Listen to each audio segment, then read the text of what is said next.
ต่างโพช้ำมันเข้ามาในเป็นเกจูต่างโพกาเข้าเนี่ยก็ดูคนนี้จะอีไอฐานยังมันมาขมผ่านมาแข่งจะทราบดีกว่าคือนั่นในเด็กเขาพูดดีป่องดีเปียวดีน้ำคำในคนรัดเนี่ยอิดเนี่ยเจ้าในหลวงพูดดีป่องกว่าคำเดียวเขาเปลี่ยนมาพูดได้ภาษาเขาเสียเขาวันกันวายวันกันว่ามาที่เมืองมึนจึงก่อนจุกุปานปอกย่อมยุ่งเศร้าเป้าเอาซัวสีหนาวสีเมื่อในวันสินวันทำยาววันนี้ก็ถ่อมเตี้ยเลยคือหนึ่งตื่นกันเลยวันก็ถ่อมเตี้ยมือขันสินดิจองมือไหวมือสาเจอไหนมีมาที่มือมึนจึงก่อนทุ่งสามพุ่งดาภาษาเขาในเลยผู้หนาว่าผ่านหนังนั้นหนังนี้ผู้ดีป่องที่เปียวในว่าเตี้ยในเขาเปลี่ยนใจผู้ดีป่องที่ใจจึงเขาว่ามาไกลนั่นเนี่ยเมื่อวานนั่นเนี่ยในคำเดินในก็ข้อบันอีกวันว่าเดียเนี่ยก็นั้น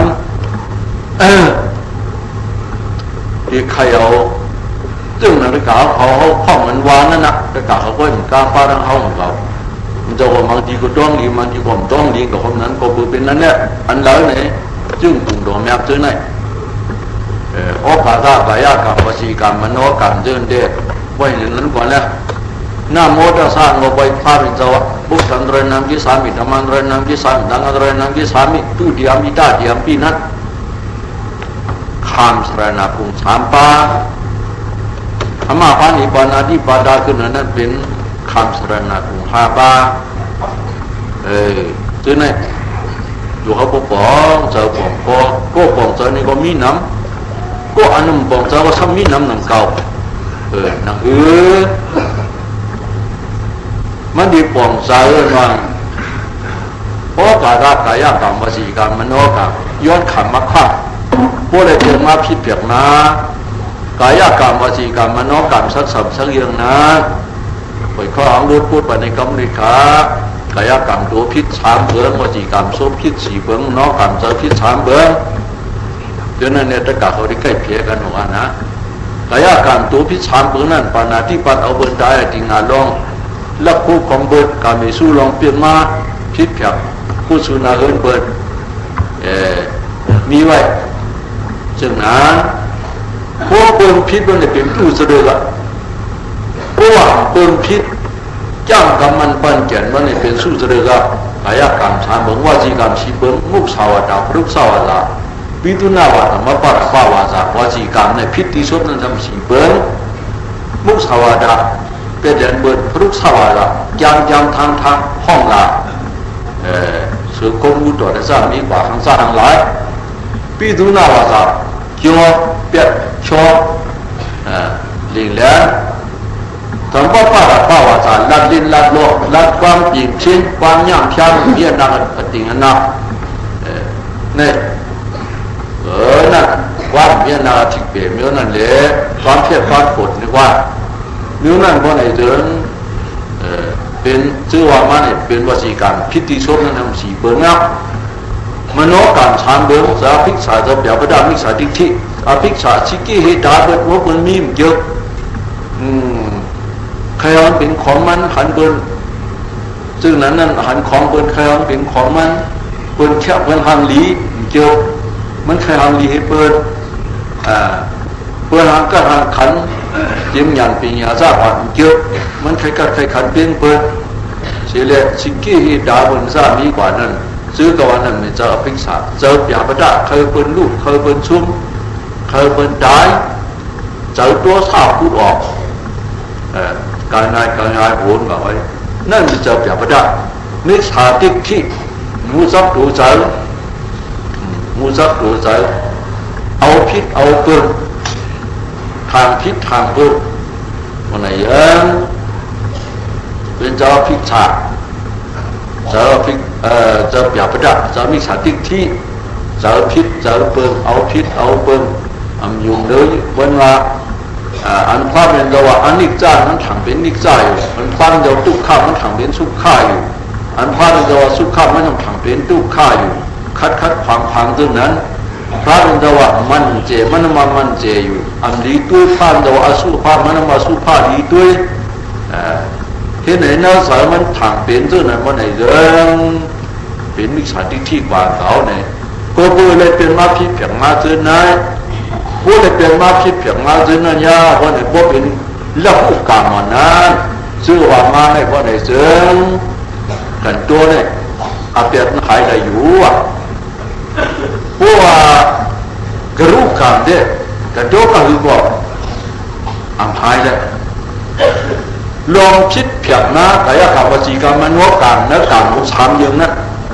ก็แต่เขานี่ได้ว่ากายกรรมวจีกรรมมโนกรรมเนาะเสียงนั้นว่ากรรมไว้กรรมมากกรรมกายกรรมกรรมมันเป็นที่ตัววจีกรรมกรรมมันเป็นที่ชดมโนกรรมกรรมมันจะเป็นที่ใจพวกเป็นเราผู้กรรมเมานั่นพวกในเสียงยานเขาตรงนี้ก็ป้าตัวป้าบุญเจ้าเป็นมาอาปาตุกาเจ้านั้นอาบันอิตาปาปฏิยวิกรวมิพวกกันตัวนี้ก็ป้าตัวป้าหมอกลาตีนะจ้าที่กันสามมุสให้ก็ยับพวกเป็นกระรูกรรมมาที่ได้สกเทวาทุกวันแล้วสมัยที่13นั่นยานเขาว่าพวกสกเทวาเกลุดพูดเลยนี่เจ้าไหนเนี่ยตะกาเขาว่าเจ้านั้นก็ยับพวกเป็นเราผู้การเนี่ยตะกาเขากล้วยเนี่ยเขากู้กวดว่าเขาจะเอาเจ้าไหนอ่ะพวกว่าเป็นมาพิเพียงมาซึ่งก็ว่ามานั่นแหละอันตัวผิดกว่าการเมาซุกผิดกว่าการเมาเจอผิดกว่าการเมาอันเมาเจ้านั้นก็ขึ้นกันตัวในเชิงเกี่ยวกับพูดขึ้นอะไรอยู่ว่าเมื่อวานนั้นพอฝันตัวหรือยาบุ่มหน้าที่การกรรมะเขาว่ายุติอันตุ้ยขึ้นกันนะลูกพวกขึ้นกันตัวจะชิมากระเจ้ว่าไหนก็นานมันเย็นไปอีกทีลิงเอาหลิงเปิงลงมานั่นหลิงเปิงลงมานั่นเองขึ้นเป็นกุญใจขึ้นก็คือเกลุดพูดขึ้นยาวในเรื่องจังว่าอันกว้างกันตัวน่ะพอขาดพอเขาหูพอไหนตีเตี้ยเด็กเคยว่าความสังคมละเคยว่าความเขียกระยับเคยว่าความมันกระยับความใจกระยับพอเขาหูอยู่พวกหูว่าไหนเจอเขาเป็นใจหรือว่าความใจเขานั่นทางพวกของใจใจเขาพวกเขาอันของใจใจเขาอาจจะเขาว่าอีชังอยู่อันว่านั่นผมพูดเลยว่าลงหลายๆซึ่งว่าหลายๆหลอกๆที่นั่นเนี่ยนั่นมันควรจะเป็นกายกรรมวจีกรรมมโนกรรมโดยไปห้องจับกายกรรมสามบ้านวจีกรรมสี่บ้านมโนกรรมสามบ้านนี่ก็พูดไว้เราความกันตัวอยู่ซึ่งนั้นวันไหนเรื่องความก็สุดกว่านั้นเนี่ยอันกี่น้ำหน้าใจอันเป็นพวกสารนั้นเห็นเสียหนาวนี่ก็ว่ามากคือจีมาสัทธาเราจะอันยุ่มย้ำนั่นก็ยุ่มย้ำมาตรงตัทธายะตระติก็คำตัทธายะจึงมีล่าสวรรค์ตัทธาเช่นโอขันตันตราดิวโดวายข้าบุตรติกุมยาวนี้พวกเขาผู้ว่ามิเจอสัทธายุ่มย้ำเขาคิดว่าเขากันตัวยาวเน้นจะจ้าบ้านในสังอาจจะเขาอยู่เขาดันสัทธาเนี่ยเป็นเงาดังโมเดียวพวกเนี่ยป้อมมีสัทธาพวกเนี่ยจึงเหมือนคนกินพุทธเหมือนคนมือหักเนี่ยนะเหมือนคนมือหักมือขาดคนมือหักมือขาดนั่นขวาซ้อมจาง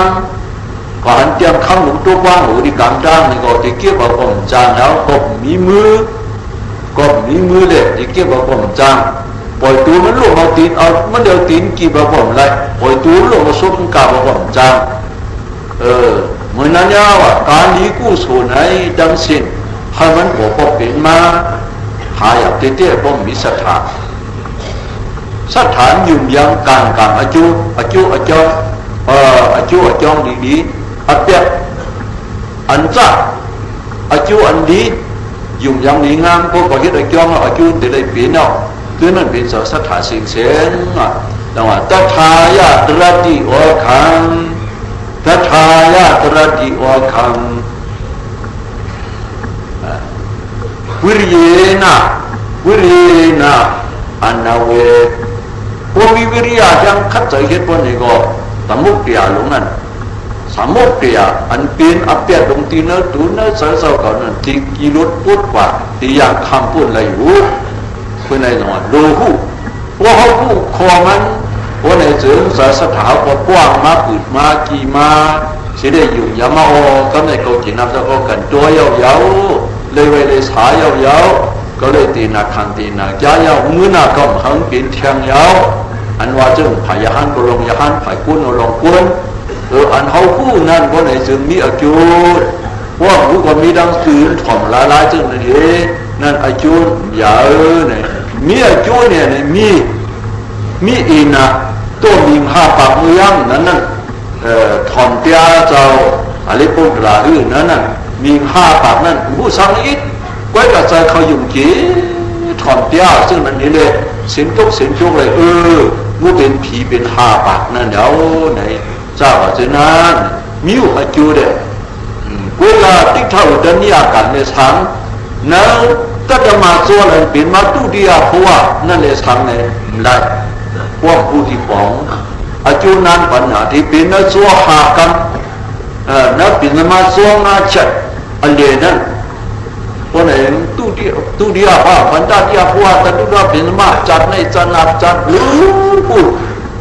กำพาป้องถึงหนักถึงบดถึงจัดสุดจัดสิ่งมันจงที่เลยขันได้จูนั่นในพวกนี้นักโซหาชัดนะเนี่ยที่เป็นหวานนั่นเพราะเขาหูว่าในเชิงติ๊กเท่าเดินนิยากรรมตัวอยู่ในกอไรพวกผู้ชัดถากองหลีว่าในจางเกียรติว่าในโซจิตกังนั่นตุเดียในตุเดียผู้ว่าสติมันที่เลยขันได้ต่างได้จูที่เป็นนั้นกว่าเพื่อนในจังหวะอันการนี้เนี่ยพอเราสร้างเขาบอกซึ่งนั่นเรื่องที่ออกแบบปายากรรมวสีกรรมมโนกรรมเขาผู้ว่าเป็นความผาลีนะก็รู้ว่าอ๋อข้าเจ้าดิข้าราเจ้าดิข้าสังฆาดเจ้าดิข้าทั้งหมดทั้งสิ้นดิข้านอกอันขณะโหดูสายคาราเปียไหนก็ข้าไหนพวกเลยพิษกันลงตัวพิษกว่าสามเบื้องลงโซพิษกว่าสี่เบื้องลงสายพิษกว่าสามเบื้องเจ้าว่าคือมือรู้สึกนั้นพวกเลยเป็นมาพิษแผงหน้าในตัวในตัวเจ้าสายโชคข้ามันมาหน้าให้กุมกวางลงต่ำคุกการวันให้ผู้โจกันโดพันเจ้าดิข้าย้อนผู้โจกันโดราเจ้าดิข้าย้อนผู้โจกันโดสังฆาเจ้าดิข้าโชคข้ามันมาหน้าซึ่งในคุกกวางห้องเขาเองไว้สาวในเชิงในเป็นที่ผู้โจกันโดยาวเนี่ยสังว่าผู้ตีมันตีเขาคิดนั่นเลยขึ้นกว่าโชคข้ามันมาหน้ากันนั่นเหมือนเช่นตัวนี้ผมหน้าขึ้นกันตัวที่เจ้าสิมากระเจนั่นผู้ตีมันเขาเลยเป็นมาพิจารณาที่อุติเมว่าไหนก็ว่าอุติที่เขานั้นตึกมีอะไรขึ้นผู้โจกันโดยเสียที่พอทำเองเก่งนะกุณาอุติวิยาอุติเจนก็เลยสั่งขึ้นผู้โจกันโดยเสียพวกอุติมันเอาปัจจุบันที่ก็ผู้เลยสั่งที่พระยุคผู้โดยได้สั่งนั้นก็ที่สังขารเจ้าผู้เสด็จตามตัวที่อยากเขาเจ้านั่นเขาผู้โจกันโดยที่การที่ย้อนนั่นเลยสั่งก็ได้จึงพวกเป็นอาเปียเมานั่นเกลุพุทธจังขึ้นเลยอยู่ว่าเกลุพุทธจังขึ้นเลยมุดเฉลยว่าหลีจ่ามีตีจังมุดเฉลมีตีหูเนี่ยทียี่เฉลสมบูรณ์จับชุบจับปากนะเขามันจะห้อมาจอดลานจอดมือมาปั๊มมันจะเจ็บขนาดก็หูมันหลีจ่ามีตีจังมุดเฉลมีตีหูนั่นยาวคิดถึงหลีนี่ก็เสยเนี่ยคิดถึงจ่านี่ก็เสยเนี่ยของมันเหมือนเจ้านั่งบนหลุมเสยเนี่ยตัวนักขันธาหาพานหน่อวิญญาณนักขันธาเสยนั่นมันเหมือนเจ้านั่งปฏิมาเมื่อกุ้งนั่นเนี่ยจำไว้จะได้เสยจื้นเงินกุมด้วยกุมกุ้งมันก็หันหนูยาวพวกมองว่าเอาน้ำยาสีมิ้วอันสอนมันเลือนยังมัดขอเสยนะขอนเลือนมาเป็นเลือนขอนยังเป็นเหลือขอนลำมาเป็นลำนะเปิดเสยได้มันผู้สมัครจื้นเสาถึงไว้สีได้สินางนั่นมันเฉลี่ยบันมันมาเฉลยปันเฮ็ดปันมันนำมันลูกกะละมาเยอะนะสายเปลี่ยนเก่าเฮ็ดเวลาให้จะไปเอาเป็นสิริสิกมีสติตรานามโหนี่มือพร้อมสายปฐมสัวตกเป็นนั่นแหละเอาสติตรานามโหนี่สิริสิกนั้นดันเป็นที่เป็นอันจ้าดันเป็นซึ่งมุจ้าพอธรรมะกู้ตรามากู้ตรามสามนั่นน่ะเป็นนั่นยาวในเลยกำแหน่งตะวันโลกผู้โศกกันตัวไหนพวกผู้หญิงงามผู้โจกันโดยจึงจากมุดเฉาอยู่บ่มีที่กันโดมาเลยกว่ากันโด ตายไปแล้วก็หันไปเอาซ้ำเจ้าเนี่ยเอาอายุมาปิ้วให้กับคุกไว้กันโตกันนั่นเองก็จึงจังบดเฉยอยู่นะปีนึงคุณหัวขัน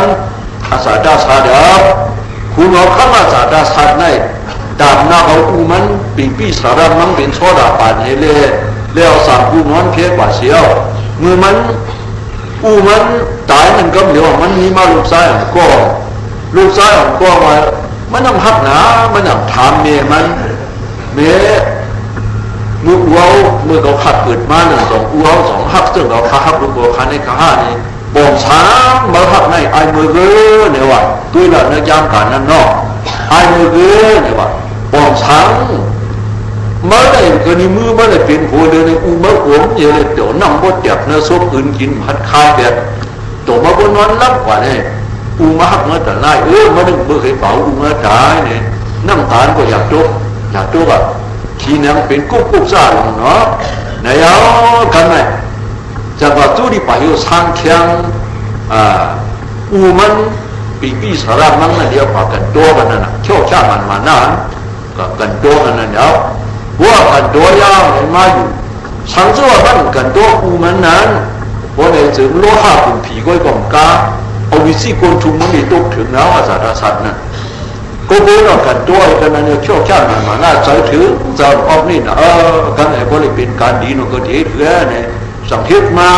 ปึงอิงเจ้าสิมากระสปะเจ้ามาสิมากระสปะปึงอิงนั้นในเรื่องวันกันเฮ็ดมาปัญมาสังขยานาต่างเหตุการณ์หลวงเจ้านานายุคยองศาสนาพระเป็นเจ้านั้นอายุอันนี้สิงห์เจ้าในก็เปิดหนึ่งเนี่ยมันตุ๊กเขียวโลหะปุ่มผีนารายปุ่มจู่กำผ่านโลหะปุ่มผีน้ำลึกน้ำตวงหลวงพูดอาหารนั่นดูกินวันคืนนั่นดูไม่วันคืนแย่งขวาแล้วก็ถึงผาถึงจ้างออกเลยเฮ้ยไม่มาดูวันคืนเอามันกันนั่นพวกกับผาลูกเนี่ยเชียงว่าเนี่ยก็มันต้องดีออกเนี่ยกับผาลูกเนี่ยดีเชียงเมื่อแล้วล่ะเนี่ยพวกกลุ่มใครคือกับผาเนี่ยทั้งวันก่อนยาวกันด้วยเอาเนี่ยกระรุกกันพวกที่น่าเป็นสารนันดริยากันเลยตัวกันดีลีนอเป็นสารเนี่ยเป็นสารนันดริยากันเลยเป็นสารนันดริยาจะเป็นสารนันดริยากันพวกขันกุมเนี่ยเป็นสารอนันดริยากันการนักโลกกับที่กำผ่านมีสัมตุเรื่องแต่ไรไหนหนึ่งเอาอุดายสองเอาเนดายสามเอาลูกภาพเป็นเจ้าออกสี่เอายานตัดได้ห้าเพียกึ่งสังขารอันเพียกึ่งสังขารในเรื่องสัญญาด้วยการเขาจัดสัญญายานเขาเจ้าไว้เนี่ยถึงนั้น这个话变嘛变成人都要干来，我客观的是啊别的点有，安排更上卡生呀，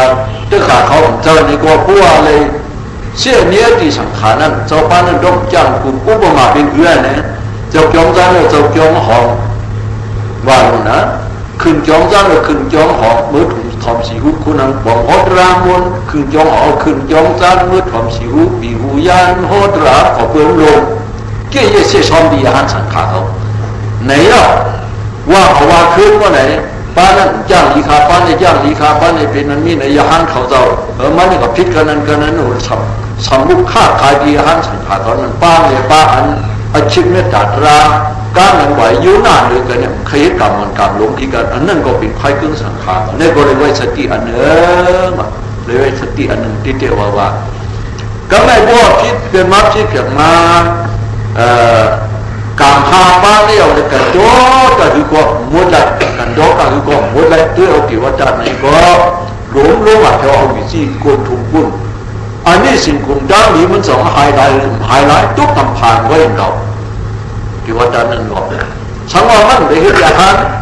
มันมีเจ้าโชคชาติมันมาน่าจะเมื่อกันตัวต้นจามือไว้นะเมื่อเฉียวนอกวางจองยินอื่นเป็นนอกวางจองด้านในด้านในบุษบภาพเป็นเจ้าเพราะมันมาหน้าเรียกข้อยาวจังหวะมาโนสัตมาหน้าการมีอายอง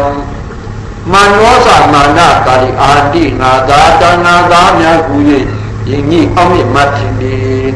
มาหน้าเนี่ยดีกูนะมาหน้ามันขึ้นเมื่อถึงยิ่งก็เนื้อปุ่นกิเลสเขาสิ่งยุ่งมุ่งกันมาหน้านั่นมาหน้ากิเลสมาหน้าลงมานั่นตั้งเรื่องแม่น ปุ่นแม่นเหมือนน้ำขึ้นกุ่นน้องนั่นแห้งก้มแห้งเป็นอันยานั่นเมื่อมันหยิบเข้ากันนั้นเนี่ยอย่าหันตาคุณก็สังดีแห้งมาหน้านะดีกูน่ะเนาะคือโป้เป็นมันตัวเดียวดองกูนโมนเดี๋ยวทั้งกูไปเอ๊ะเดี๋ยวน้ำมันยิงอยู่นั่นอย่าไปเอาน้ำมันยิงอยู่นั่นในเลยก็แม่ว่าขึ้นกันตัวว่าเป็นเล่าหูกรรมนิยมอยู่วันว่าเป็นกระลูกกรรมอมโยศเนี่ยจังหวะนั้นเป็นการกรรมมากเขาต้องพูดในก่อนดีเลยผู้ยาวเนี่ยย้อนสอบเดชสรณาภูมิศิลาเจ้าในการเขาบอกว่าเจ้าน่ะที่เดียนเดียอันมาพูดทางเรื่องนโมตัสสะไว้พันเจ้านะไว้พันเจ้าพอถึงพูดทางเรื่องนั้นกิสันธรรมะเรื่องนั้นกิสันการเรื่องนั้นกิสันวาติโสภะพุทธายะสวามยะโกตระนันตระนันอิติกูปวยาวิกิสามิสิกาปะอิปยาธรรมังเดียรมยะโกตระนันตระนันอิติกูปวยาวิกิสามิสิกาปะอิปยาธรรมังอริยธรรมุติยะดอนยะโกตระนันตระนันอิติกูปวยาวิกิสามิสิกาปะอิปยาพระเป็นเจ้าที่พระเป็นเจ้านั้นข้าได้ไปเอาที่ตับตาหลวงที่กูปวยาปึงอิงหมดชอนคงเงาที่ขยาวที่ตราตะหอยตับตาหลวงที่โขเปียกปึงอิงหมดชอนคงเงาที่ขยาวที่สังขารเราเศร้าดังปริยาและสังขารมุติยาสังขารเขาเจ้าดังสิ่งที่เปียกโขชอนปึงอิงหมดชอนคงเงาที่ขยาวเนี่ยหมดชอนคงเงาเจ้าเรือในตัวหลักกูยองนะทุ่งเมาหนอเขาเจ้าเดี๋ยวมาเนี่ยนะตัวหลังยองไปตึกเขาไม่ตึกคานไว้เขาหูพี่สีเดได้เปียกตีตึกตึกขันตีลุกไปหมักกองหมักหยอกหมักยุ่งนั่นเขาหูเอาเป็นอะไรหลงนั่นเดที่กูคอยปุ่นอิงนั่นเดปุ่นอิงดีอะไรนะแม่เจ้าสามปานั้นไหนทุกจานมาเสียนถวายผ้าสู่กว้างพอดมูมาผ้าเสียนเหมือนสองอีกไว้ชาเปียกชูผ้าเดียวก็กี่ก็จื้ออันนี้ปวดเช่าเมื่อนานนี่ก็10-5 ปากเป็น600,000กุฏิป้องพระลงเขาเจ้าอีป้องมาเช่นเมื่อนานลูกวันปวดเช่ามาขนาดหนึ่งก็ป้องปรมีเชื่อมาสู้ห้องนี้ทบใครเจอตัวละภายพลังปุ่นมาป้องโกดมาพาเสียนหนีสมิงไปชอบเปลี่ยนสูตรมานั่นตั้งใจปวดมาเขาเยอะนี่เด็กที่คือเขาจึงเป็นไอเจ้าไอคือเขาผมผ้าสามคงเนี่ยที่เขาเป็นป้องโกดสูงหุ่นกันเลยจึงเขาว่ากูตายเส้นตั้งอันหลอดที่ตายหนึ่งเขาซ้ำไตซ้ำอันกันไตเส้นตั้งว่าเชื่อเขาป่าหิวที่ตายนั่นค่อยอันนี้ก็คือการก่อหลังพูดมาเนี่ยเขาพูดดีมาเนี่ยในก็หลูหากันนอกหลูหากันลงจ้างกันลงจ้างกันปฏิบัติเนี่ยมันเป็นสิ่งอันภาษุที่ตายเนี่ยมันเป็นสิ่งอันดอดที่ตายอันกระทบป่าหิวเป็นสิ่งนั้นนะในกู้ยอมผังมันต้องผังมันในสอบเกษรนะกลุ่มเล่าอันไหนปานาติบาดาวิรันติกานังมาติยามิอตินาจานาวิรันติกานังมาติยามิกาเมตุมิสัจราวิรันติกานังมาติยามิมุตาวาดาวิรันติกานังมาติยามิตุรามิริยะวิสาปมาดาฐานาวิรันติกานังมาติยามิในรถความปารีหลายคนลานรอแล้วจึงนั้นไม่ได้กัดเพราะห้องรู้ที่ปองมันมีใจว่ามีที่ปองเนี่ยสถาบันปูนมาก็สถานปูนมาเนี่ยก็สีหน้าห้องเนี่ยชักปีที่ห้องเนี่ยชักผมเจ้าว่าผมเจ้าอายุมันเลยนะเลยอีมันเลยน้ำนั่นเนี่ยหรือว่าเดินมาเดี๋ยวเลยพูดถึงที่ปองมันว่าเขาอุปาที่ปองมันปานาที่ปาดาวิรามนี่สิเขานมาที่อามินมาจะว่าที่เก็บไว้เราเอาปืนจานั้นสิขาปุวันไหนขันนึงเปเวสิขาปุเรามันเอาปืนจานขันนึงเปเวที่ขยาวสิขาปุเราลับปุของวันนั้นขันนึงเปเวที่ขยาวสิขาปุเราพิษเปียการในสู้นั้นขันนึงเปเวที่ขยาวพิษสิขาปุเรานึ่งเปเวเราเป็ดแดนปืนเราวจีการพิษชุบนั้นขันนึงเปเวที่ขยาวสิขาปุเรากินเราเมายานั้นขันนึงเปเวที่ขยาวสั่งวันไหนเด้เปลี่ยนไว้หาเนี่ยถูกไหมเปลี่ยนจากกรุธรรมนิสัยกิลังกรุธรรมนิสัยกิลังกรุนักหนาหนาเป็นจริงๆอ่ะธรรมะรานักหนาลงเปลี่ยนจากกิลังสินหาเส้น ปูอันไหนเป็นขึงคือมีเปิดการมามันในอันผังในจะพอคุดปอเป็นมาหนึ่งคนเขาผีเจิ้นผ้าในเลยมาเผียวสูงเติมเมืองเจริญเยเดเลยมาหกมายาเสียสังขารเจ้าเขาเยี่ยมกาตะการกับมาเอาดังมดดังสินมาหกมายาในโลกใครปันหัวด้านลาเลยจึงในบ้านพวกเลยเป็นมาพิษเปียกในดังมดดังสินจึงกระรูธรรมะนิสาตีลำชิงฉีลาหาปากันเนื้อนานพวกเมามาขึ้นกันตัวเสียอย่าไปจะชอบข้ามันมาหน้าเขาเสียกรมเห็ดเชียงแล้วกรมเห็ดเชียงเราก็ป่วยเอาวันนี้เห็นเด้ป่วยว่าเตี้ยนี่ก็อย่าไปกำเปียดแดนมุมเจ้าอย่าไปกำเปียดแดนมุมเจ้าเนาะเพราะว่ามุมเจ้าเขาว่าตอนนั้นน่ะการน้ำรีบผมนะ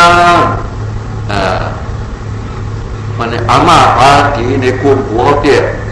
อันกลุ่มหัวเตี้ยนั่นมุมเจ้าว่าชุดต้องขำว่าสระนาตุงเจ้าเนี่ย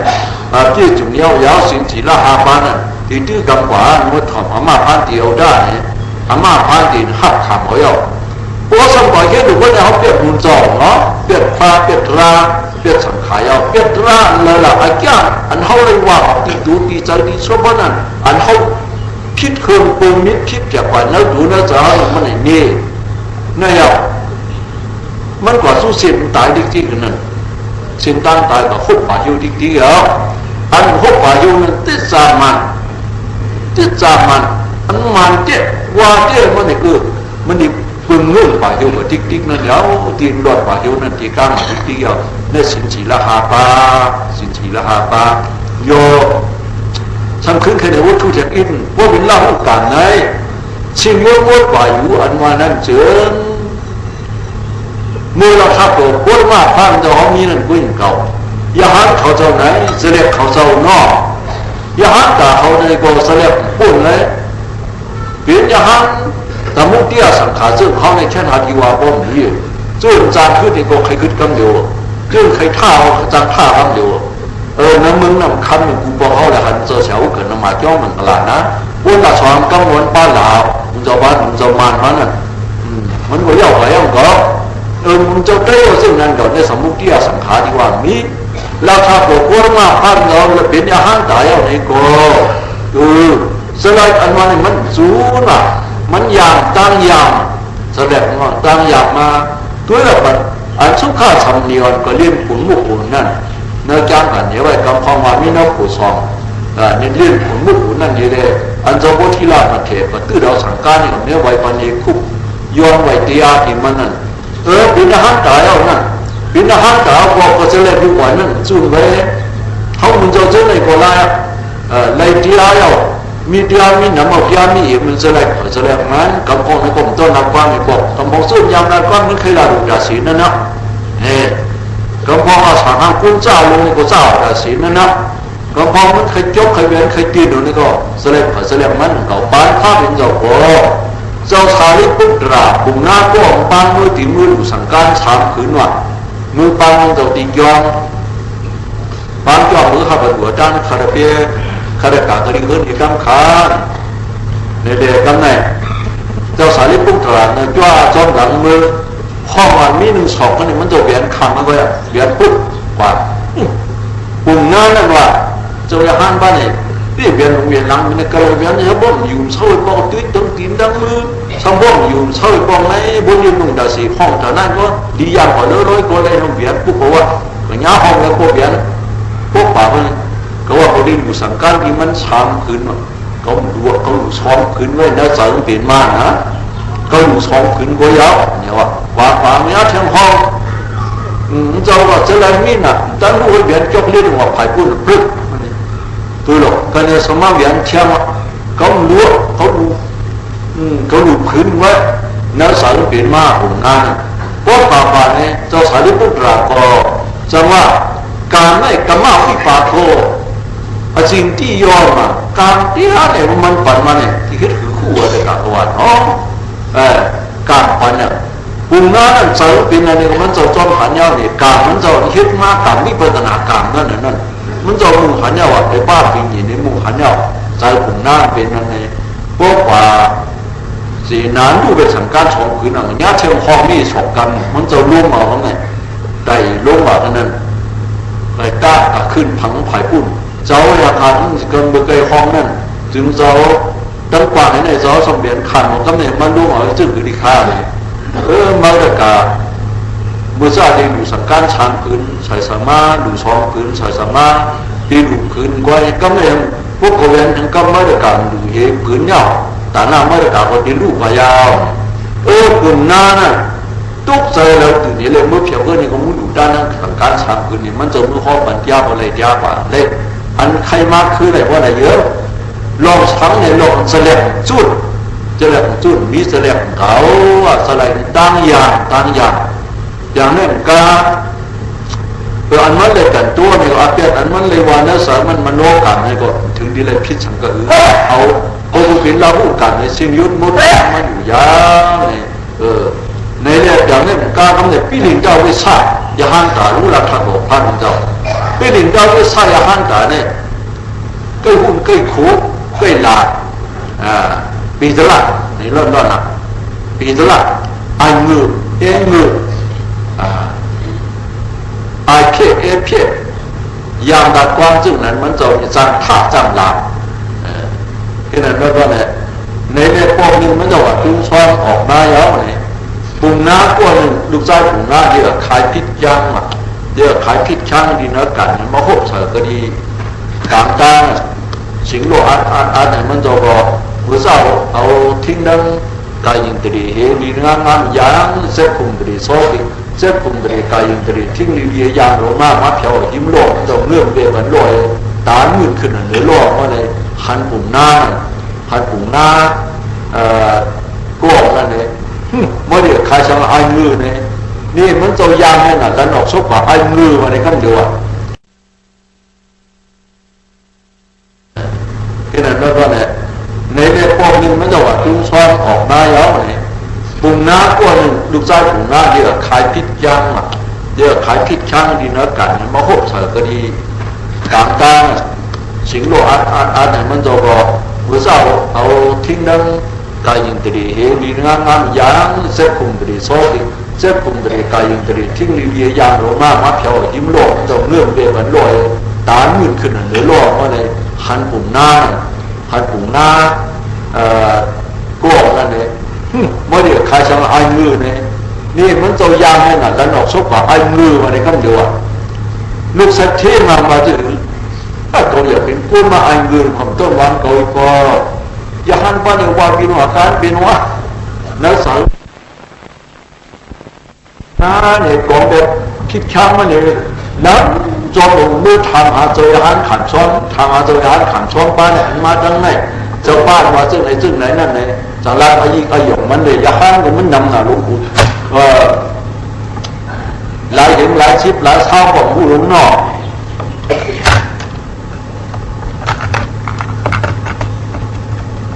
มันโดสั่งหลาจังว่าจึงไหนว่าเขาอายุเนี่ยอย่าหันเขาจะบอกผู้เจ้าปีนเจ้าวิชาว่าเป็นในสังคมมันกว่าที่เจ้าเขาออกมาอย่างนี้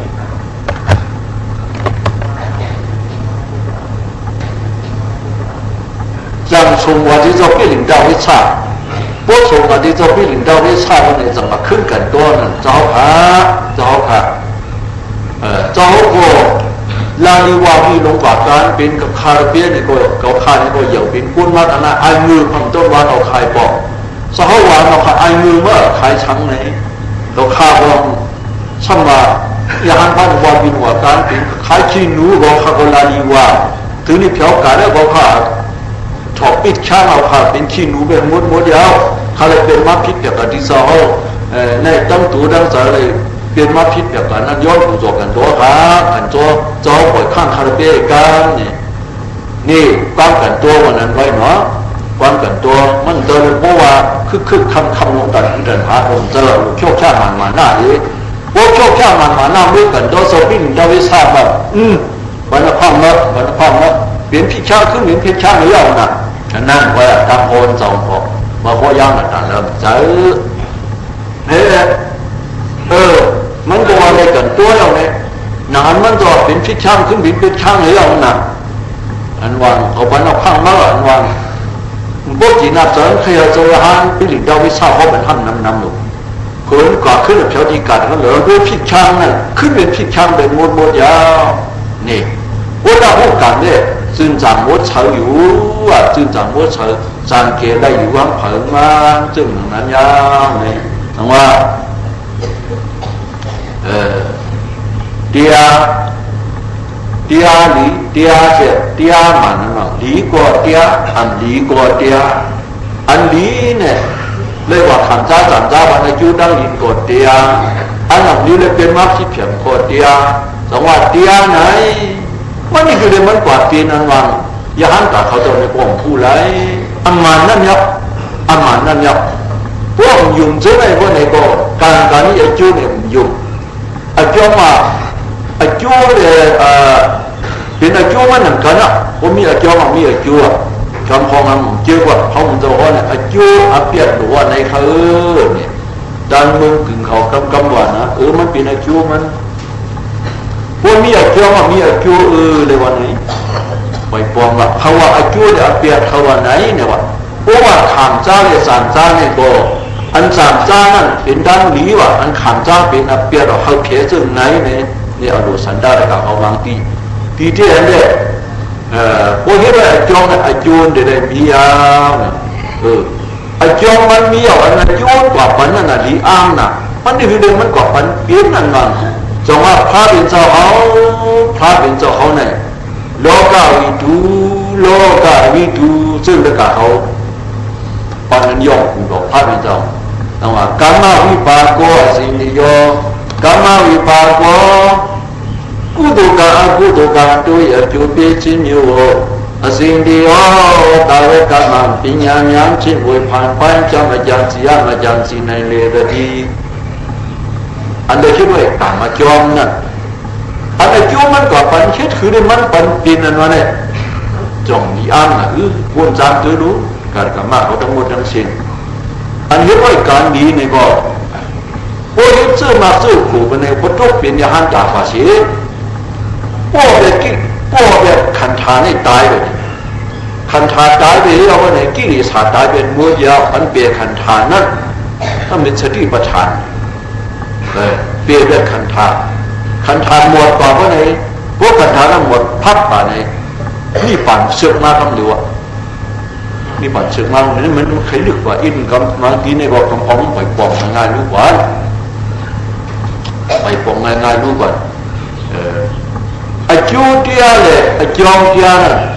วันนี้เอาอายุมันอย่างวันนี้อายุมันตื่นเดี๋ยวปั่นเสื้ออันก็ถึงมารักกันเลยสามยิ่งด่าดูเกเป็นเรื่องคนนั้นย้อนดูเขาที่ดูอายุมันจึงว่ามาเอาสัตว์สัตว์เขาทราบว่าในติวัตรเขากินมาหินเสพพาเป็นเจ้ายืดพาเป็นเจ้าซึ่งนั้นเห็นว่าอายุนี่นันตาลุสเทกันนับอุปโภคลิงอื่นเอาไปจังลิบเมื่อจิงเจ้าหน้าข้าขายป้ายโลโก้ลิงอื่นเอาไปจังลิบดูด้าผีรั่วคนทุกโขจะสาริปุกราโอ้ยหันตายนั่นชำว่านั่นโอ้ยหันตายคุณชงมันนั่นก็อันนั้นก็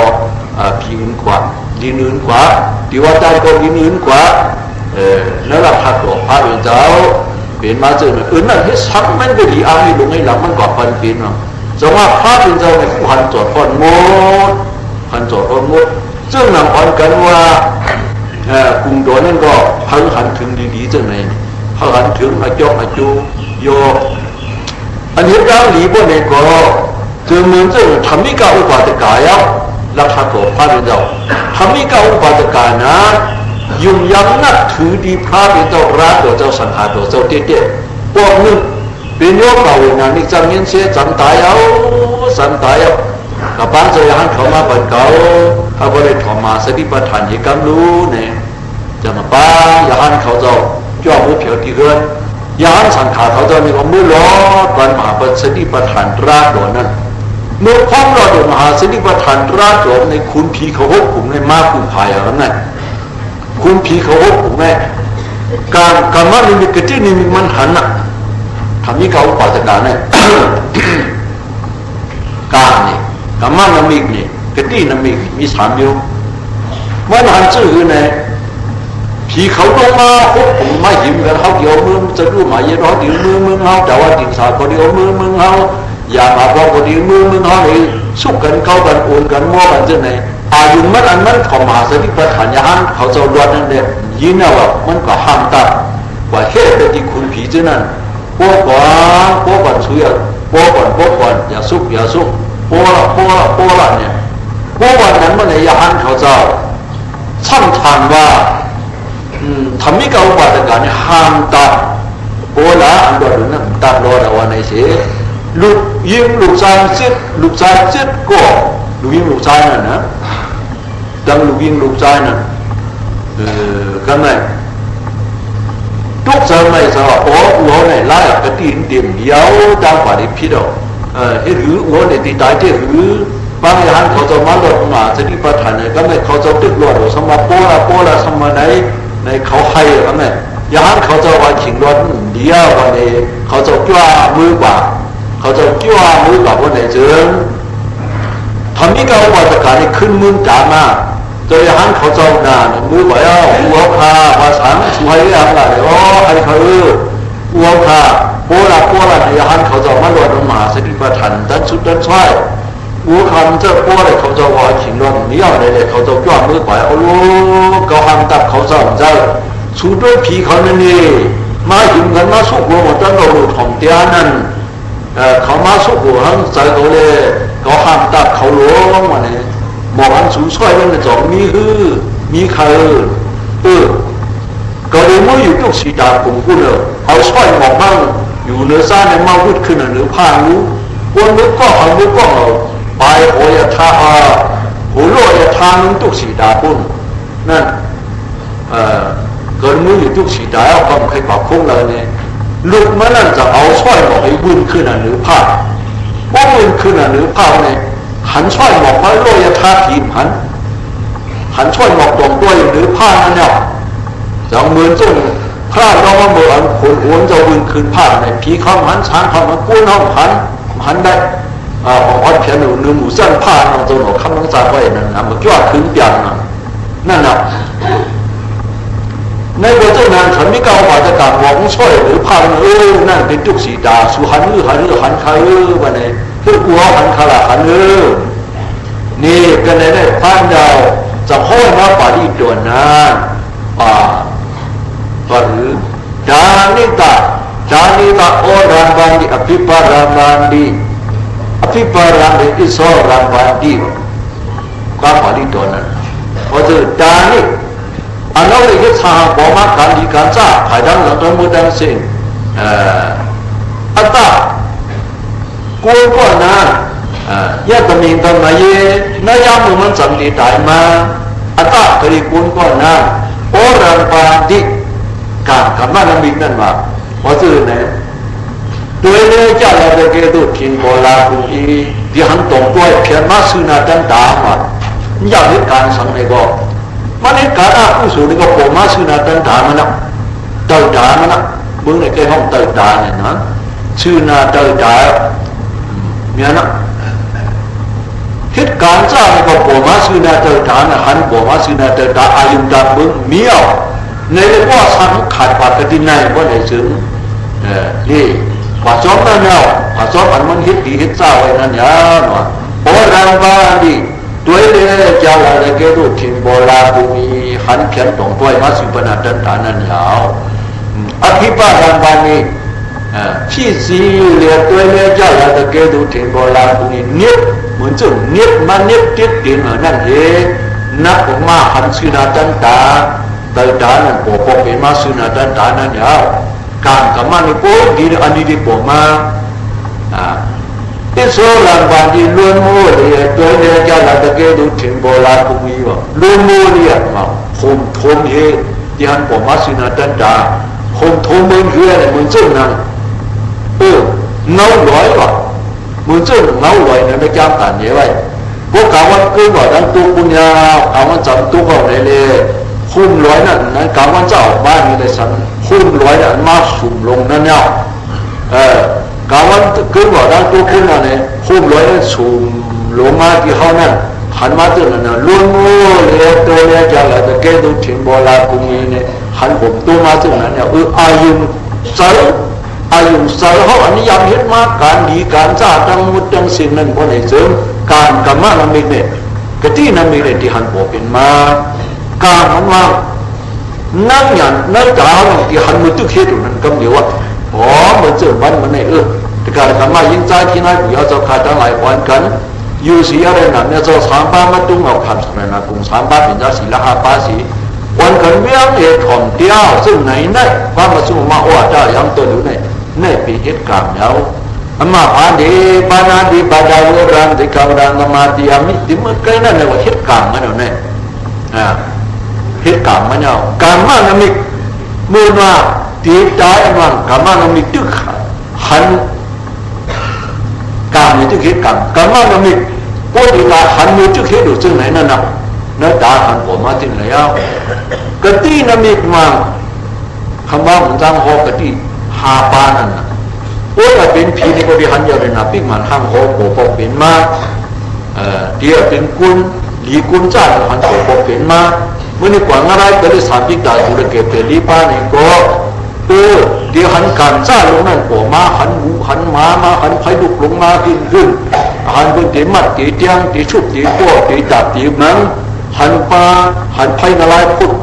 ลุกขึ้นหันนำนลายพุทธปักหันงูหันเน่าหันยีกูยีพันกูเฮตายกว่านั้นนั่นบ่ไหนถึงซุบตัวละตัวละนั่งหยันดามันก่อนหันซึ่งอันยีกูเนี่ยมันกูอันกูเหมือนตัวสร้างเขาว่าตายในตัวสร้างฝังอะไรจังวันในมือว่าคำว่ามันจ้าหันพ่อนะเขาทอขันขึ้นนั่นเป็นตัวสร้างชุดนี่ก็เป็นตัวสร้างเขาอันตัวเนี่ยใครตับใครมังว่านั่นก็เป็นตัวสร้างเป็นตัวสร้างเขาในเรื่องแต่ว่าการมานั้นมีกตินั้นมีการมานั้นมีกตินั้นมีนั่นก็ว่ามาจึงไหนจึงว่ามีสถานยุ่งยั้งว่ามีสถานยุ่งยั้งว่ามีสถานยุ่งยั้งว่านี่ก็การดีเฮ็ดว่าเฮ็ดก็ปัญญาเตรียมคำก็หมอเอานั่นยาวปัญญาเตรียมคำก็หมอเอานั่นยาวกินพูดมือขัดเหมือนเจ้าก้นมือขัดตรงนั่นยาวโอ้ยเราเปรียบพวกนี้ก็สำคัญที่อิดก่อนนะสายสองด้านก็ที่หิมมือปานราคาตัวพันเนี่ยที่หิมตีลอยกิ๊กสกุลมีน้ำมีชิมาตีตาหูมีเจอละหันหลงปางเป็นตัวถอดมือมันไปมืออยู่จ้องนั่นจึงเปลี่ยนเฮ็ดมุกโซมูเซยืนโนงูเสือยื้อกินนกกินไหนกินไก่กินจวนด้วยนั่นเนาะลูกชายมันจะซ้อนอาเถียนมั่งที่หินตีนลอยจองตีนลอยกิสกุกนั่นเป็นอาหารดีอาหารเนี่ยเราจังเมื่อจู้ลูกชายมันนี่เลยมือให้อาหารตุ่มละผ้ากันนะโอ้เมื่ออาหารตุ่มละผ้าลงมาเนี่ยเรื่องอะไรโยกกับเป็นมาสังตายพวกสังตายมาทำไมการกรรมมันมีหันมาแล้วอันนั้นดึงเลยเฮ็ดนกเฮ็ดไก่เฮ็ดงูเฮ็ดม้าเอาปูเอาปลาเหตุการณ์มือจังสิ่งนั้นก็หันโผล่มานั่นก็ไม่นึกมีคุบโผล่เป็นมาเนี่ยจังหวะตัวเล่ย่าลาเกตุถิ่นโบราณพวกนี้พี่จีเนี่ยตัวเล่ย่าลาเกตุถิ่นโบราณพวกนี้ลูมูเนี่ยตัวเล่ย่าลาเกตุถิ่นโบราณพวกนี้อันว่านั่นว่าอิสระมันนี่อรามันนี่อิสระอภิปารามันอรามันที่นึกมีรู้นั่นคุบโผล่เป็นมาโอ้พูดโกรธเป็นมากนั้นกลัวนะโอ้กูเจ้าสวนาแล้วเอาเลยเจ้าสวนาแล้วเอาเลยเนี่ยลูกมันเจ้าสวนาเอาเลยเนี่ย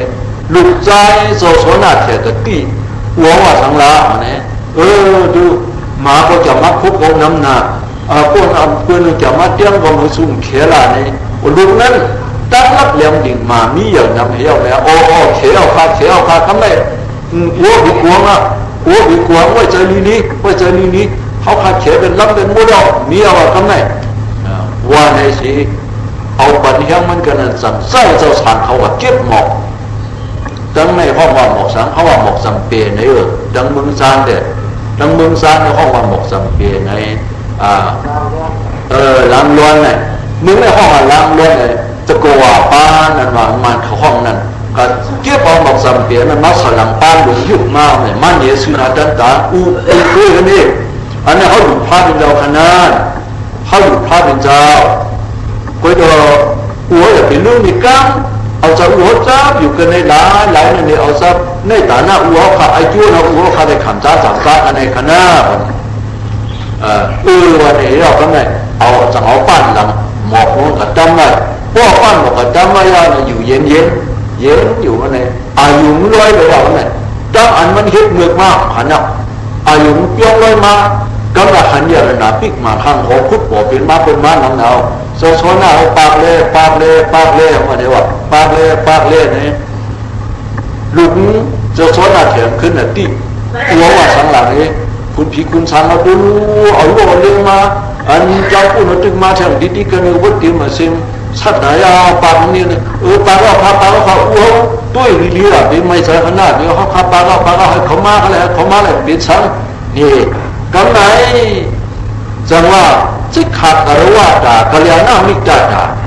อันนั้นอยู่ยำสิกขากรวาตาเนี่ยพุทธกรวาตาธรรมกรวาตาตังฆกรวาตาอาสนิยกรวาตาสิกขากรวาตากัลยาณมิตรตาที่เรียกอยู่ยำอุ้ยก้อนนี้เนี่ยเจ้าโชน่าเฉยเนี่ยเป็นอุ้ยก้อนนี้มันยาพอเป็นอุ้ยก้อนนี้รับมันจึงอายุสวยก็ที่นั่นเนาะอาสาไม่ขาดหรอกกันไหนว่าสาไม่ขาดกับพับคนไหนเพียวกว่าที่มือผีดาวถึงสาบุญยาวเจ้าโชน่าเฉยจังเอาไว้ถามที่พระเป็นเจ้าเลยพระเป็นเจ้าจังหอบปันตั้งป่าดีตัวนั้นมีน้ำไม่ยาตีนับปีเจ้าทุกคนนั้นมีในวันสอบด้วยเนาะปฏิลาปีจังวัดทุกบ่เจ้าสาวจงเนี่ยมีเนี่ยนะคานที่หิมตีนอนเอามีไว้ของดันตัวนั้นเป็นน้ำไม่ยาตัวนั้นนะในจ้างการพอไว้เนี่ยจงว่าพวกเขาอยู่การอยู่มาจูอยู่ด้านดีๆงามๆบนไหนเสริมอันนี้สร้างปองป่ามันเป็นชื่อมันเสซึ่งพาเป็นตัวเขานั่นฐานะตัวพวกว่าเขาที่ศีลตัวสุขีตัวเขาที่พอไหนปรินิพุตัวเขาที่อินวันพอนาเป็นอ่อนถึงมาผลนิพพานช่างสารมั่งซึ่งในตัวหนักหัวปองสารผังมันอะไรเป็นยิ่งเป็นใจเป็นทิ้งเป็นนายเขาใส่ระเบียบใส่ระกาศดำมือดังสิ่งในเสริมเขาเป็นใจรับความหลังใจกว่าซึ่งในก็รีบมันจะลดดังป่าที่ตัวไปสมบัติติ๊กในก็สมบัติติ๊กในก็ทำได้ปิ่นใจยับมือในเรื่องมันจะรับความหลังใจอันตรกาเขาผู้ที่บอกง่ายนั่นในเลยรับเป็นกว่าซึ่งหายนี่ซึ่งผู้ดำเนินพาดเราก็ลูกไข่ลูกเนี้ยนี่ลูกไข่ดินลูกเนี่ยอิติปิโสปะกวามันว่าซ้ำอรหันต์ว่าซ้ำสมาธิพุทโธว่าซ้ำวิชาเรื่องน่าสมโนว่าซ้ำสุขโตว่าซ้ำโลกวิถูว่าซ้ำอนุตตรบุริสัทธรรมสารถิมันว่าซ้ำสัทธาติว่ามนุษย์ชาติมันว่าซ้ำพุทโธว่าซ้ำปะกวามันว่าซ้ำกุมตัวเขาเปิดในตัวก็ยักษ์ป่าลีมีบนไหนเจอง่ายนั่นเดียวว่าเองเขาคุยกันอันไหนเจอเด็กกับพ่อแม่เท่าแก่เขาเด็กกับยิ้มเด็กกับใจปีน้องใจเขาต้องมุดดังสิ่งเขาเนี่ยเจอหลายชาเจอหายชาขัดมันสืบกันมาปีนมาคือแต่เขาหลับเพราะบันใจตัวเขาบอกใส่ต้องมุดดังสิ่งในกลุ่มพรานเดียวเขาเปิดเขาหูดีๆนับยำดีๆแล้วเป็นกามมาจั่วอันเลยมาผลนิพพานช่างฉานป้อนตีไรว่าในกั้งไว้ในที่ปลายนั่นเนี่ยวิธีชุดนั่นเนี่ยมีปั่นมีกะลาเนี่ยมันว่ามันจังว่ามีวิธีดูใจเนี่ยพวกอันดูใจของได้มีปั่นดูใจเป็นเราอู้ลูกในหมุนห้อยเมื่อวานนั่นนะดูใจเป็นเราอู้ลูกในพวกว่าได้เก็บไว้พวกเขียนนักเนี่ยง่ายยาวจะดูใจเป็นเราอู้ลูกเนี่ยลูกงานมาที่ยุคเดียนมียุคชาวเปียคู่เราว่าที่ใจปากว่าชาวเช่นนั้นนะเป็นดูใจเป็นเราคู่ลูกเนี่ยแต่เขาคุยที่ไว้นั่นนะเพราะว่าที่กว้างง่ายเพราะกลุ่มใครอยู่นั่นติ๊กใครกูใครใจที่ยุคชาวเปียนะยุคชาวเปียนี่ก็ไม่ได้รู้จักขันฐานอยู่ไปหมู่จ้างนั่งเด่นได้เอาอยู่นั่นที่ได้เห็นคือเจ้าเด็กเขาอ่อนกันหันของมึงกู้ในเลยเขาดูใครเห็นข้อมูลเอาเรียบอ้อยดูใครเห็นข้อมูลเนี่ยจางนอกจางที่เรื่องอีเรานั่งอ้อยนั่นเรียบอ้อยนั่นสิมาเห็นข้อมูลจงนี่เป็นข้อมูลระยะเมื่อนั้นเนาะ วิปัสสนากรรมฐานเหมือนอีเดียวเลี้ยงอ้อยนี่ปริยัตินี่มันเจ้าเลี้ยงอ้อยนี่บ่มีเลี้ยงอ้อยก็มีน้ำจิ้มอ้อยน้ำจิ้มอ้อยเอาไปแล้วเอาเนื้อเลี้ยงอ้อยนั่นเนี่ยในอุปมามันจะกลายมาโหนลัดเนี้ยคนไหนแล้วเขาเป็นคนเนื้อลิ้นเจ้าผ้าในกลุ่มราหกเปิงเงินก็ดีคู่อันมันวานนั่นมันกับเป็นกับผู้หนึ่งเจอจากที่มาจากในคำซ้ำเจอตัวขาตัวกว่าดาธรรมโมตามที่ก็ตอนที่ก็เนี่ยมันไอ้โจ้พิดาอีวะอันปันตัวสังในกำเดียวนั่นนะว่าแกมือในตัวใดตัวเดียวเนี่ยอันผู้สู่เชียงวันนั้นบุพพไปดูปันพูดไล่กันนะสินค้าพูดไล่กันในก็เยอะเพราะว่าผู้สู่เป็นอันชัดที่จะมัดสาวเนี่ยเชียงตาป่าสู้ที่ตายนั่นเชียงมากันนั่นนะอันเชียงตาป่าซึ่งนี่ปันปอมากันปอมาในหัวใจอันเฉยๆนั่นก็ยังเปลี่ยนเส้นอยู่ผอมันดูติ๊กๆเปลี่ยนน้ำยาผอมันดูติ๊กการนี้ก็ทางเล่นจูดีแต่นี่มันก็กำก็จูเพราะก็บอกต้องไปจูปันพักคนไหนบอกมันบอกปึงหนวดมันว่าปิ่นมาคำเดียวหูสายน่ะอันปึงมาปิ่นดีปิ่นจ่าสองมันนั่นแล้วปฏิก็ลาที่สุดีหูด้อซีมันใช่เอียนวันนั้นมาเลยเขาในวันพูดเขาวันนั้นวันมาถอดเตี้ยเลยมาตุยเตี้ยเลยนี่เอาวันไหนนี่ปิ่นจังงอกหลงนั้นจังในวันไหนถึงตัวเราเจ้ามหาทิชามาเถเลยอันทุกหัวเขามันเจ้าหวยนั่นอันน้องยิงมันอันน้องเปิดมันขับมาว่าข้าใครมันจะคู่พากันหลงหวยสิ้นเดียมันจะคือเนาะในเรื่องมันจะอิปฏิก็ลาลิสุดีหูดอสิยิงหัวไทยนะมันจะเอาใส่ปักกระถิ่นเสียมนั่นไงนั่นเจ้าคนนั้นบนด้วยเนื้อจับกันนะสองเดือนอาจจะว่าโอ้อิปฏิก็กลุ่มนั้นเป็นในห้อยกันว่า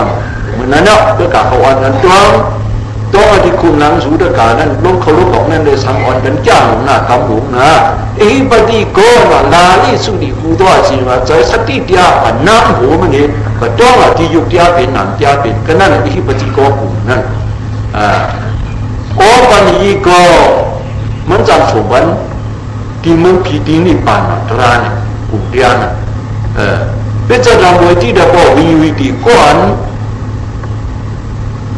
โคตรเดียนั่นจะมีหันมาเตี้ยที่ยังผ่านมันที่ได้คู่หันว่าอันว่ามาเนี่ยพวกไหนถึงว่ามาปุ่มโดชิงตัวย่าเดียเอากลุ่มเดียพวกเปิงไหนพวกไหนพวกย่าเนี่ยหันเอาพวกไหนหันถึงมาทำอยู่แล้วเนี่ยก็ไม่สุภาพเป็นนอกกลุ่มมาซึ่งนั่นเขาเอามันค้าถึงว่ากำไรไว้ในขวาในลอยเอามันเจ้าในก็ลาผ้าสูงขนปีนั่นปีเตือนผ้านั่นเลยมาเกี่ยวสึงเตือนเมื่อเสียล้านเสียมาพวกงานยาเสียจอเขาหนองลงหนองคันหนองสังไว้หนองโขกป้าหนองสังหนองเสียห้างดีก้าเนาะคือจะหนองเงินไว้อันไปยินวันเลยเด้ห้างเดียวเลยเด้มาพวกเสียสังขารเจ้าดังเสียนเสียอีกด้วยแต่การกรรมะพวกเนี่ยยิ่งจ้าเขาดังโมดังเสียนเอามันเจ้าไหนเป็นคนบ่ดอนตัวเนี่ยพิ้วสู้สานาเนี่ยมันเนี่ยผมลงกว่ามันเอามือเจ้าเกี่ยวกับกูที่กูแล้วเนี่ยอาลาแต่การนำคำขอป้าเนี่ยมาซ้อนเนี่ยทางนี้มาเก่ามาสี่หาขึ้นก็ดีขึ้นเมื่อไหนมันจะสุขสักศาสนาการดังหลังนั้นมันหนักการศาสนาร้อนเนาะมันจะมีการมีจ้องกว่าเกี่ยเนี่ยจ้องนี้จ้องอาเป็นคนมือเดียวอยู่ว่าจ้องตื่นตากรรมฐานกำอยู่บางหลวงกำอยู่เมืองขึงกำอยู่ที่ชี้กำอยู่น้องซ้อนกำอยู่เมืองน้องซึ่งในที่อยู่มันจะมีจ้องเนี่ยว่าอาเป็นมันจางถอยออกเวลาได้ขวางเลยความถูกขวางเลยความถูกเนี่ยขึ้นอยู่เมืองน้องกำนำไว้เขาพวกป่าตีเนี่ยก็ตีนพิษพวกป่าตีนพิษสูงเหมือนเจ้าชาไปอยู่นั้นเจ้าเขาโดยคะแนนทั้งขวาคะแนนก็ดีอยู่นั้นมันจะสุขใจไม่สนาอยู่เมืองน้องไว้นั่นนะอยู่เมืองน้องเนี่ยพี่นาผ้ามาว่าผู้หายตายขี้ถูเนี่ยมันก็เดี๋ยวมาทุบตะกาเขาแทงมันก็ถูกเลยมีก็ดีมีกุ้ยน่ะมันก็ยากแบบนี้ไงก็อย่างพวกเลยกว่าแค่ได้กว่าที่พวกไปลูกไปหายไปตายมือหน้ามาก็มาจุ่มมาโอ้ดาอันผ้าเป็นตัวข้อไว้นั่นอันลูกของหันมาในอกในใจในใจนั่นเดิมก็สั่งสอนจุ่มมาดาจานเนี่ยได้การกรรมะเขากว่านังย่ำเฮ็ดย่ำของมาเลยสึ่งดึงมึงเสียละลงอ่านลงสอนดินไล่ไปกำเจิ้งสูงตะกาอ่อนกันสอนดินน้ำไผ่ลมอ่อนแก่นกันไม่จำไม่ตุ้งนิ่มเจ้านั่นนะเขามันบุกป่องอะไรหมดทั้งสิ้นนั่นก็เข้าใจจู้จ้ากันเนี่ยพี่คางชอบกันนี่ว่าชอนเอากันนั้นก็อย่าไปย่องดอกมันยากเนี่ยมันยากมันตื้ออย่าไปสู้เดียนชอนอะไรหลายๆก้อยโอ้โหเย่าอันว่าไปอยู่เนี่ยคุณจะใครทำตามอันไหนอ่ะ ปวดตัวบ่ฮู้กันนะเรียนมือปั๊บนะยองโซดาปานอย่าไปว่าไอ้กำยาตีสิเขาเจ้านะเนื้อจ้างการบิดการกล่อมออกมาใครดองปานนั้นในกวยาวเนี่ยแต่ยับคำนั้นในกวยาวปืนไหนเด้ผู้วันวันไหนสิงยาผู้วิญญาณผู้สิงยาวิญญาณผู้ปิญญาผู้ให้มันเป็นปิญญาผู้นั้นก็ปิญญาผู้คนในถึงก้อนกล่องสายนั้นมันคอลาจาเนี่ยเปิดในของมันเชียงมันเสียงออกติ๊กออกติ๊กขันติ๊กซึ่งนั้นเอาเนี่ยเปิดไหนอ่อนแก้มของเนี่ยเขาจะคิ้วซาว่าน้องอ่านน้องสอนพี่ช่อนี่พี่ช่อเขาจะคิ้วซาอ่านน้องเผิมมันถึงกิ้งเสียมนายถึงเสียมได้ปวดเขาเมียเก๋เขาดังมดดังสิ่งในสังหวนยิ้มหวนใจเขาหนึ่งเรือจ้างเตี้ยทีนี้เตรียมเขาสาวหลังมันลูกเขาจะคิ้วซาว่าสิ่งพวกนี้มันเขาอยู่ดีกินหวานก็เตียนช่างศาสตร์การศาสนาพระดึงเราปฏิบัติปฏิบัติเขาเจ้าเลยกำไรเขาเผิมมันดังมดดังสิ่งสีกำเลยจ้า